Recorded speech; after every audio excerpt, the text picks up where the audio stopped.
right. Good day, guys, and thank you again for catching up on this episode. And welcome to Think Roots. My name is Kunle, popularly known as Kunle Capture, and I'm a photographer, I'm a photo retoucher, and of course, I'm a talkative. So anyway they are talking, you always find me there. And with me here is I am Samantha. Uh, I'm Jack of all trades, master of many. I'm Jack of all trades. I would like to call myself that. That's fine. That's allowed now. okay, yeah, sure, Jack of all trades. Yeah, Master of all or master of few. Master of few. Okay. But Jack of all trades, always. I do a lot of things. Okay. Welcome to Think Roots. On this platform, we do our best to help you grow in many areas of your life. Alright. So we do that by bringing the experience of people on the show so that they get to share their experience and they get to help everyone. So if you are coming to this channel for the first time, please subscribe. If you're a returning subscriber, kindly like and share this video because we have fantastic topics coming. Alright, here with me with Samantha. Today we want to talk briefly about if women can actually be independent. I mean, the topic of independence it's quite deep and controversial. Many ladies like to argue that I'm independent, I work for my money. All of a sudden when a guy comes and starts doing his spending, you know that they are not actually independent. Because being independent, I think in my own mindset, I don't need from anybody. So can women actually be independent? And that is our topic for today. So I have Samantha here that will be, representing or let me say standing in gap for girls that they I'm not standing in gap for anything. I'm just here to just make certain clarity. Okay, so we have Samantha here, and then I'm going to be asking Samantha a couple of questions. Unprepared questions. Yeah, questions. So that we'll know, and we'll get our own perspective as regards women being financially independent. I'm going to be asking Samantha a couple of questions, and then from there we'll get to have much insight into women being financially independent. We want to know the two sides of the coin. How is it possible and what is it? So Samantha, from your perspective, what does it mean for a lady to be financially independent? Like, in the simplest way, to you, what does it really mean? Okay, first and foremost, let me even say, being financially independent does not necessarily ascribe to a particular gender. It doesn't. It's not a gender-related thing. But then we know that men are most likely the caregiver, not like caregivers, but there's like the percentage of them where they have the higher percentage of being at the top pyramid of having enough finances more than ladies. So financial independence to me would be having enough for medical emergencies, for anything, without relying on others, without being dependable on others, and having multiple sources of income. To some, it's just like even if you don't do anything, even if you don't work for a long time, you would have something to sustain yourself, and that's what I think financial independence means. You mentioned emergency, alright. So you're saying that if I have enough to cover up for my daily needs and my emergency, I'm financial independence, right?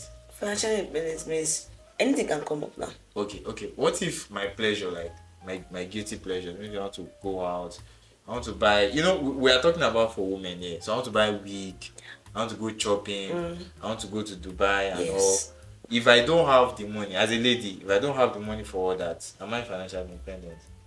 No, we can't say because you don't, at that moment, you don't have. It's not like it's a forever thing now. It's going to be like a momentary thing. Okay. It's going to be like a moment, like let's say, for this particular period of time, you do not have this amount to afford that thing.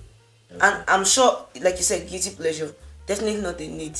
It's a want. Okay. Want can be when you place your list of priority. Your wants can come in between your other distance, but it's not like a need. Okay. I'm saying even for needs and wants, so having enough to sustain that, like, proclaims you to be financially, you're not depending on somebody to buy you the wig. I'm like, for instance, you said buy a wig now. I'm not saying because I want to use a wig now, I have to wait for someone to buy me that wig. I mean, if I can't afford to buy this month, and the streams of incomes I have, I can afford to buy a 200,000 or 300,000 naira wig without me going broke, Okay. without me, with me still having enough to fall back to, or start feeling like, oh, I've spent money, then it's fine now. Okay. Let me put it this way. If I can't afford the wig and I still want it, does that make me financially dependent? Let's say I know I can't afford it. Low key in my pocket, I know that wait, I can't afford 500k bone straight. But I still want it and I'm hoping that okay, I can, let's say I can cover for all my daily needs and emergency, but I still want that wig that is expensive that I can't afford as a woman. Does that make me financially dependent on someone? It means that your priorities are not set right. That's just it. Okay. So, because why would you place something you cannot afford in a moment? okay. You can't afford in that moment. It means you can't afford it. So why would you aim for 500,000 a week when you can get the ones of lesser amount at that period? Okay. I mean, if you're going to go and break a bank, or you're going to like press down your needs just to put your wants above all of them, it means your priorities are not set right. But do you think it's in the nature of any lady to actually like reduce their needs, their desires, all these things? Like, is it in their nature? Like a lady can actually say, okay, what I can't afford, I don't want it. Yes, now. Well, yes. we've heard story of ladies saying. That's why I said no. Wait. Okay. That's why I said from the beginning that being financially independent is not even gender based. Okay. It is not a gender based thing, and everybody, it should not even be like, oh, it's just a lady thing that you should be able to suppress your want. That's why they place the word is want. It's not like a priority. It's not, you don't need it. Okay. It's something you're just like pleasuring for at that moment. Okay. But would you agree if I say most ladies, like let me say most ladies, they are not independent financially? Would you agree? Well, Not from your own perspective right now. Generally, you know that. Generally, I would say, growing up as millennials, Gen Zs, or whatever people call themselves these days, Yeah. growing up, a lot of parents did not like give. They didn't really place that knowledge, that financial knowledge, on their female child or female children, and like, oh, okay, do this, save this, like that knowledge of, oh, get multiple stress. They'll just tell you, oh, go to school, husband. Okay. Now some would say, oh, learn a skill, but it's not as it doesn't like some. There are some parents that they make sure it's like a very dear need for their children to actually acquire such knowledge, so they have enough. That's why you see some women are like, they have this very wide range of economical knowledge, and you'll be wondering, they know how to command money, they know how to get what they want, they know how to set up businesses, and it works. Yes. But for a lot of people growing up, our parents never even gave a lot of people that knowledge, like, oh, this, oh, this is this out. Most times it's always like all those things. You end up Your husband, you're getting married, and your everything. husband is expected to take care of you. Yeah. So, you don't So need a to lot of stress. people would, and a lot of people want to like try to do it for themselves, but then the moment they realize, I think it's a normal thing for women. Like, you would, even if you are that financial, you would still want at some point someone to like pamper you. Now some get Now so excited. you're going where I want to. Some get so excited with the Okay. pampering, Okay. and then it becomes like they are expecting you to do it for them. Do it, yeah. But then it still doesn't say that you cannot be. You are actually, a lot of people have liberty. It just depends on how big your dream is, or how much you can give to get that, because there are a lot of sacrifices you have to give to get it. Okay, beautiful. You mentioned that while growing up, parents don't instill the idea on ladies that you should take care of yourself, Most but parents. they do that for men, alright? Most So parents that's a factor that I believe limits women from being financially independent. Yeah. So what are other factors you think? I want you to be more practical and look at like the environment. Let's say Nigeria, for instance. What are the factors you think makes lady get broke, like in a way that they are always needing assistance most time? And sometimes it gets to the point that men even get to take advantage of their needs. Alright. So what are other factors you think, apart from parent role, what other factors you think actually make women to not be financially independent? Other factors. Mm-hmm. I could think of a lot, but I'm trying to Just phrase say it. one or I'm two. trying to phrase it in a way that would make sense to me myself. Okay. Um. Okay, let me say. Let's say, okay, as a female child in the family, most female children are actually like the main caregiver for their parents when they are at that certain age. Not all guys are fully interested in wanting to support. So most of these people probably end up with too much responsibilities. Let's exclude the weak bias and Okay, you are saying not let's why exclude. why growing up, female in the family, they think more of taking responsibility for Yes, family than the male. than the male. So most of them bills, you have endless bills to support. You don't want to be that child that you're not supporting, and endless bills and then endless bills. That makes them. Yes, and truth is a lot of people don't really have that multiple source of income. I mean, many of us are just surviving on one salary and inshallah. So the truth is that's another factor I can think of right now. What about greediness, like wanting things you cannot afford? There's that one too. Like there is that one. That's a major one. In fact, if you'd ask what the higher percentage would be, it would probably be that one because I won't blame them. I mean, you hear things like it is sweeter when it's not your money. It's sweeter to spend. I when won't it's not blame your them. money. I won't blame them. I think at some point everybody would have tried to assess their greediness at some point too. I won't blame them. Just that some people tend to be very excessive with it. Okay. Because you hear things of somebody they say they want something worth heavy. I don't get upset when men ask some women like, "What do you bring to the table?" Because truthfully, when you ask some of my gender mates, "What do you bring to the table?" Many of them, fine. It's not as if the question is actually very. I don't. It's not like it's not really a good question. A good question. It's not like an ideal question to ask anybody. Yes. What do you mean? But yes, let's be realistic here. Okay, it's like What do they really? Some women don't have anything to bring. They don't have brains to bring to the table. Wow. They don't have skills. They don't have money. So most people are like, oh, I'm fine. I'm this and that, and that's what like to them. That's what they bring to the table. So they're like, oh, if they call and say, babe, I need money for this, you should be able to give them the money because why? They're fine. Fine, there's fine get privilege, but it shouldn't be like that. There should be other things that you know. like, what exactly are you giving to take back? That's Okay, just it. I understand. Okay, like shortly, very short, from your perspective, other than this beauty thing, what do you think a lady can actually, do for a guy in a relationship? Just briefly, that you feel like yes, this is something they bring to the table. This is something a lady can bring to the table. This bring a lot of things to the table now. Give like 2 examples, very short. Let's have it. I bring a lot of things to the table. Some people have never experienced deep loyalty in their life. That guys, right? Guys have never, Okay, yeah, they've never experienced. It's not about the physical things you bring. Sometimes it could be most of the those emotional things. support, Emotional giving you support. peace of mind. Yes, you hear cooking people for say, him. yeah, those small things that you're not public. Those are things that if you ask, some people will not want to acknowledge it. But the truth is, anybody that can feed your love language well, Yeah. that's the table already. Because Yeah. I don't know what table you're saying, what other table you're looking for again.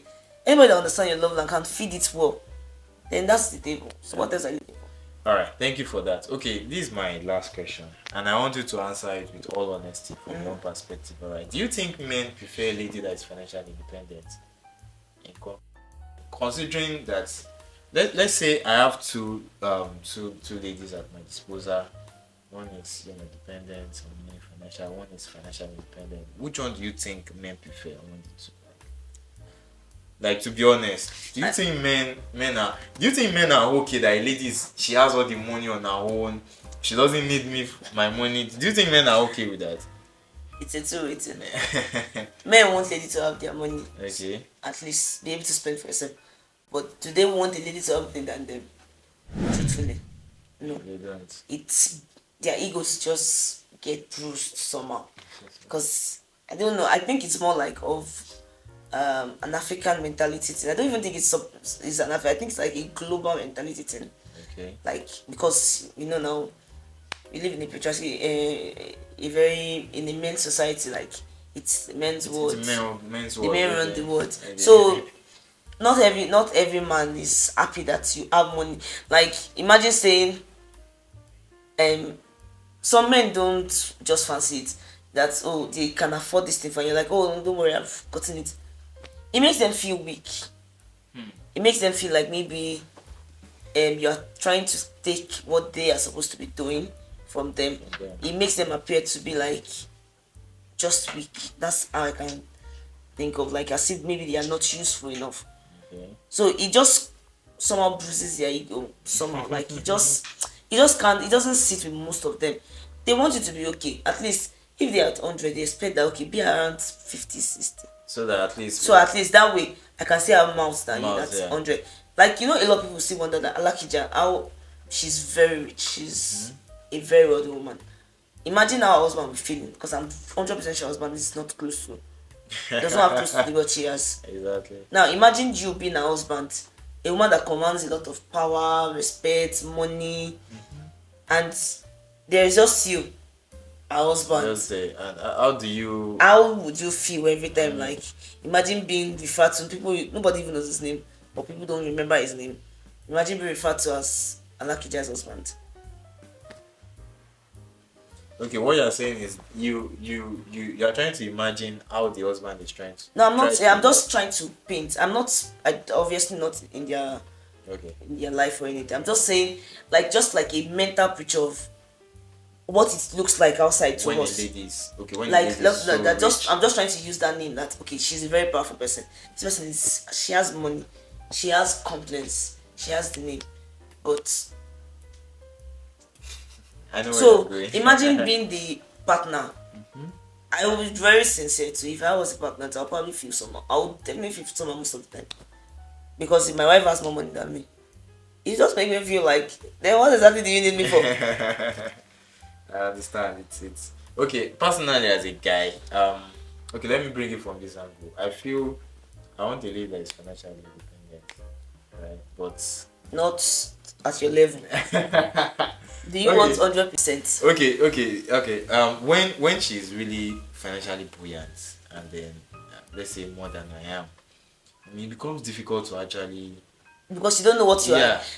So this thing, it still boils down to how the society was created. Okay. Women were made to, most women, like, we are dependent. Let's be sincere. A lot of feminists will not accept this, but the truth is, that's why one of the reasons feminism, just like a lot of people don't understand what it means to be a feminist.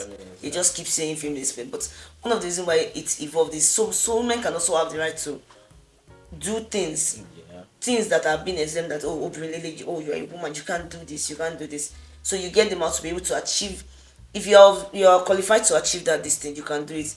So, but it still falls that you as a man, the society has laid it down. Like, it's even that you are supposed to be the sole provider. Yeah. So if your woman soul can also provide what you can provide, like both of you, you what exactly you don't know what exactly you want to be giving out back to this kind of person. It's true. In situation whereby a husband earns the same thing what the wife is earning, do you know that at the end of the day the husband end up providing more? Because I understand that even though the lady pretty much earn what the guy is earning, there is this pleasure women derive in spending their husband's money. It is they derive the pleasure. In fact, when they have the money, he's the provider, so it's his duty. So if he has to finish his salary, finish it. So then, until he's let's say he's truly broke, genuinely broke, then she can now say, okay, I think I have the money, I can support. True. But it depends on the kind of partnership you run with your spouse. Okay. I'm not saying what we're saying is not like in 100%. Yeah. Matter, but in most cases, women would rather wait and let the guy take care of it. So I'm a Nigerian. I grew up here, so based on my perspective, right, in this country, in most cases, even though the woman earns pretty much what the guy is earning, she still wants the guy to do most of the spending. Right? Exactly. And then again, women they focus more on pleasure, men focus more on responsibility, right? So a lady earning 500k, she could actually use 300k on pleasure, but a man won't do that. He will feel like I need to pay house rent, I need to do this, do that, you know. So I think women lifestyle is luxury, right? And I think it's very good because if a man is focused on responsibility and woman is focused on luxury, that is their facility. If they are compatible in every ways, that area, you know that okay, she knows how to enjoy, she knows how to have fun. It makes it more balanced. Yeah, it makes it balanced. So, thank you so much, Samantha, for the, should I say exhortation? It's not exhortation. It's not a special motivation. It's just me just sharing part of my own opinion. And I'm glad that you're honest about it. Not you not having one opinion and saying the other. You know, No, it's just I think it's just like some attribute that most of us don't like to face because we're like no, it can't be. But it's the truth. It's just the big truth. Alright, so thank you so much, Samantha. Thank you. Alright guys, thanks for catching us on this episode. Like I said earlier, if you are new to this channel, just subscribe, alright? If you are not new, please follow, subscribe, comment, like, and share this video. So thank you for catching up on this. Once again, this is Team Growth, and I'll catch you in the next video.